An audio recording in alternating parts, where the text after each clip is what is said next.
Because if dreaming is like what we do to like consolidate memory. Oh, right. If the algorithm for, next level AI is that way, like it needs to sleep to consolidate memory. It'll have dreams. It'll have these neurons that spike while they sleep, while they're running their training algorithm to fine tune their mind. But when do they do that? When we sleep. No. When do they do it? So When meaning they sleep. like, okay, so you pull up ChatGPT, you ask it a question. Yeah. When is it going to dream? Well, no. So when when it goes through training, right?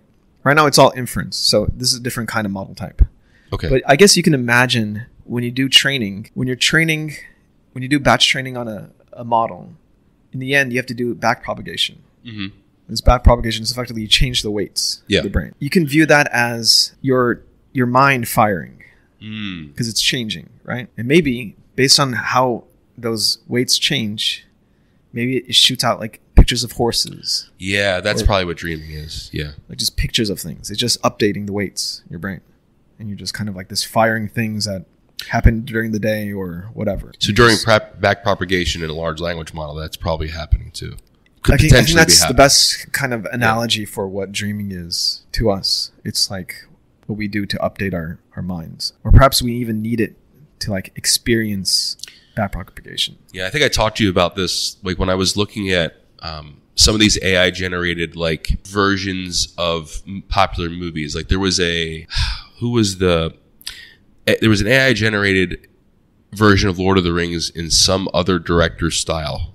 I can't remember who it was. Not Peter Jackson, so. Yeah, it was not Peter Jackson. It was like someone else. Oh, you mean like they recreated it with like? It was like a trailer they made. Cool! Like in the style of like Wes Anderson or something like that. That's what it was. Oh, was it Wes Anderson? I think it was Wes Anderson. Yeah, there's a bunch of like Wes Anderson fakes right now. Yeah. So, yeah. And I asked you a question on Slack. It was before we started the podcast, and I said, "Why do I get dream vibes when looking like this imagery that it creates is what I associate with my own mind when I dream? It's like that creepy, out of surreal, like riffing that it does." You mean Wes Anderson films in general? AI generated versions of other like that is like that thing, right? Right. And you said something interesting, and I can't remember what it was, but you said like the way the model works is similar to how humans dream, basically. Yeah. So they work off actual like noise, and there's God, it was my mind. I forgot what the kind of algorithm is, like not distillation, but it's what they use is they get random like black and white pixels, like noise. And they slowly change it so it's adversarial, right? Yeah. It goes towards a direction that fits the prompt. And so it just kind of forms and forms and forms and forms. Like if I close my eyes, I see a bunch of like noise, like white noise. Yeah. Like is that what's going on when you close your eyes when you're sleeping? Is that noise just generating the things that make sense in your brain? It's like locking on to certain imagery. Yeah, that you're doing some kind of adversarial thing just to make sense of the noise.